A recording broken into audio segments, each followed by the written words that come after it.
I never thought the person who once held my hand through hunger would one day walk away and never look back. Sometimes at night, I still hear her laughter in my dreams, that loud, careless laugh that made pain feel small. But when I open my eyes, she's gone. Gone, like a shadow that used to follow me until the sun set on our friendship.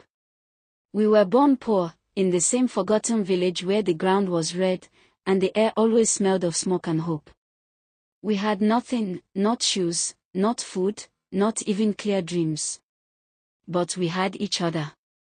We shared everything, Gary soaked in old tin cups, torn notebooks that smelled like rain, even sachets of water split in half. When one cried, the other wiped her tears with bare hands. We used to say, if I eat, you must eat too. That was our promise. Our bond. Our only treasure in a world that gave us nothing. But time is a thief. It steals slowly, first laughter, then trust, then the people you once swore you'd die for. The first time I realized she was slipping away from me was not when she stopped calling, it was when she stopped dreaming. Her name was Chioma. My sister by choice, my twin in spirit. We were inseparable until life tested our love the way fire tests gold. After school, we had no jobs, no help, no luck. We stayed in one small room in the city, a room that leaked when it rained, a room that smelled of kerosene and sweat, a room filled with hope that refused to die. At night, we whispered plans in the dark. One day, we'll build something. Even if it's small, a shop, a dream, anything that will make Mama proud. But hunger has a way of whispering louder than dreams. And one night, it whispered to Chioma. She started talking less about our dreams, and more about escape. About money. About comfort. I remember that evening clearly, the sun was sinking, and we were sitting outside counting coins to see if we could buy beans and bread. Our hands trembled as we counted. The total was 12 naira short. She looked at me and whispered, Amara, do you think God has forgotten us? I smiled. Even though my own heart was breaking. No, Chioma. Maybe we're just walking a longer road to reach our blessing. She nodded, but her eyes, they had already given up. That was the night I felt something shift, not outside, but inside her. Something quiet and dangerous. And I was too blind to see that it was the beginning of the end. Because a few weeks later, she met him.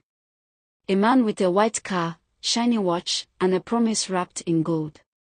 And that was the last day the girl I knew truly existed. They say not every goodbye comes with words. Some come with silence, and an empty bed, and a folded note that smells like betrayal. That morning, when I woke up, Chioma was gone. Her side of the bed was cold. Her clothes were gone. Her slippers, gone. Only a small note sat on the old wooden table. It was folded twice, with shaky handwriting that looked like tears had smudged it.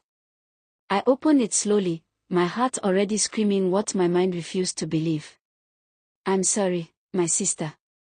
I can't continue like this. One day you will understand. Please forgive me. I read it again. And again.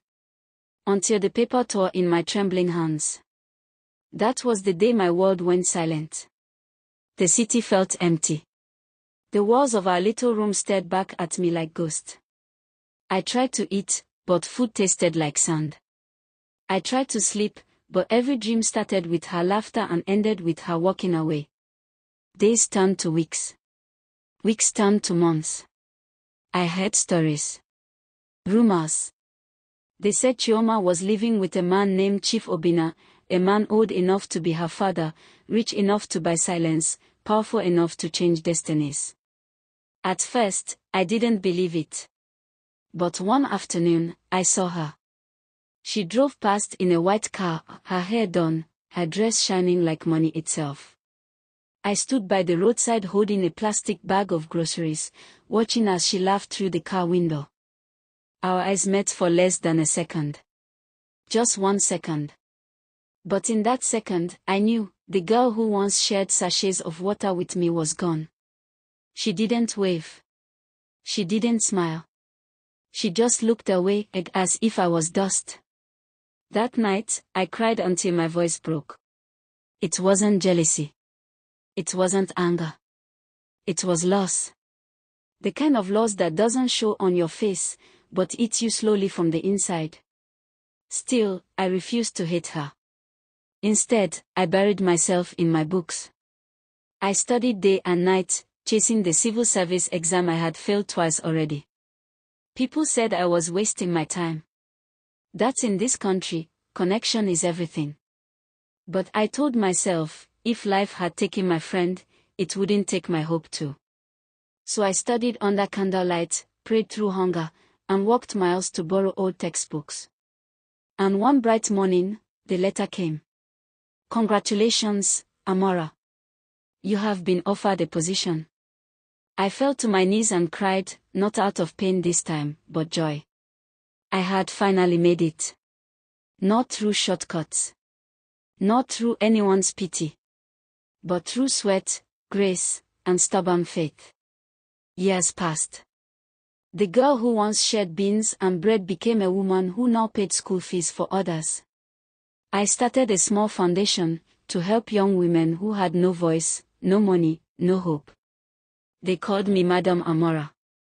But inside, I was still the same village girl who once believed love could survive anything. Then one day, I heard her name again. Chioma. Whispers said Chief Obina had left her. That she had lost everything. That she was back in the village, quiet, lonely, and forgotten. For a long time, I didn't know what to feel. Pity. Anger. Forgiveness. I just prayed that she found peace. Months later, my foundation held an event in the town hall to launch our new program for struggling women.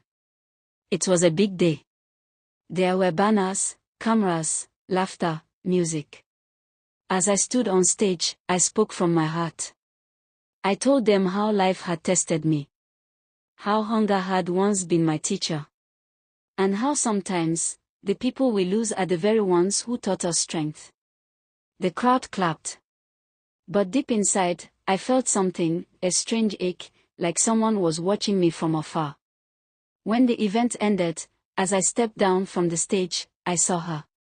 Chioma. Sitting quietly at the back of the hall. Her once bright eyes now dim.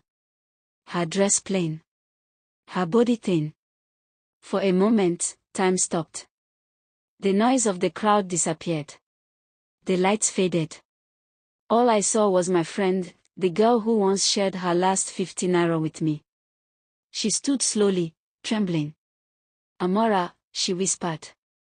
It's me. I'm sorry. I don't know if you can forgive me. The hall went silent. Even the air waited. I walked toward her. Each step felt like a lifetime. When I reached her, I looked into her eyes. The pain was still there, but so was love. I sighed deeply. Chioma, I said softly, I forgave you a long time ago. I just pray you forgive yourself too. She burst into tears. The kind of tears that come from years of pretending. I held her for a while. But when I pulled back, I saw something in her face, something fragile. A sadness that was deeper than regret. That night, I found out Chioma had been sick, a quiet sickness she hid from everyone. She had no money for treatment. No one to call. No place to stay. I tried to reach her the next morning. I called. I sent people. But it was too late. Chioma was gone. When I stood by her grave, the wind was heavy, and the sky felt like it wanted to cry too. I placed a single flower on the mound and whispered. You left me once, my friend. But this time, it's forever. I walked away, tears burning my face. But deep inside, I knew, love doesn't die just because people do. It stays. It waits.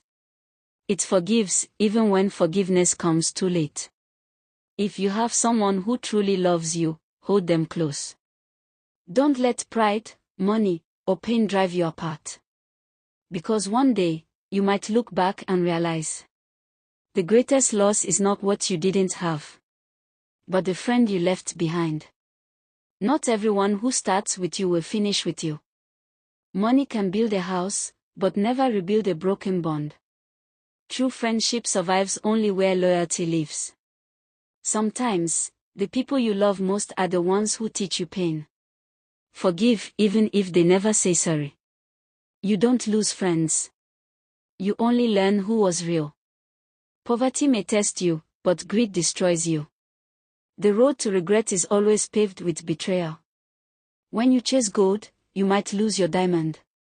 Love that walks away can still leave light behind. Loyalty is priceless. Once broken, it can never be bought. Blessings take time, shortcuts take everything. Some goodbyes come too late for words. She forgave her, but death came first. Never forget those who held your hand when you had nothing. If you've ever lost someone you never thought would leave, this is not just a story, it's a warning. She never thought her best friend would trade love for money.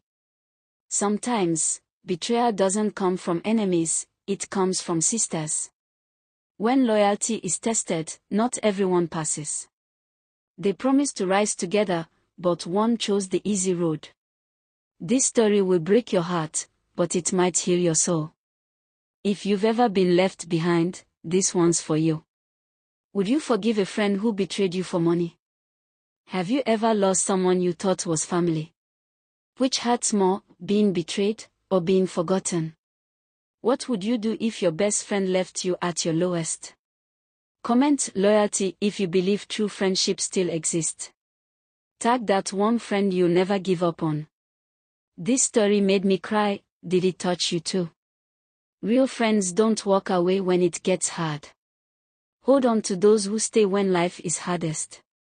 Because one day, you realize, love was never the problem. Timing was. She left too soon, but forgiveness lived on. Some stories don't end with smiles, they end with lessons. Let loyalty be your wealth, it never fades. And that's how I learned, not all goodbyes have a second chance.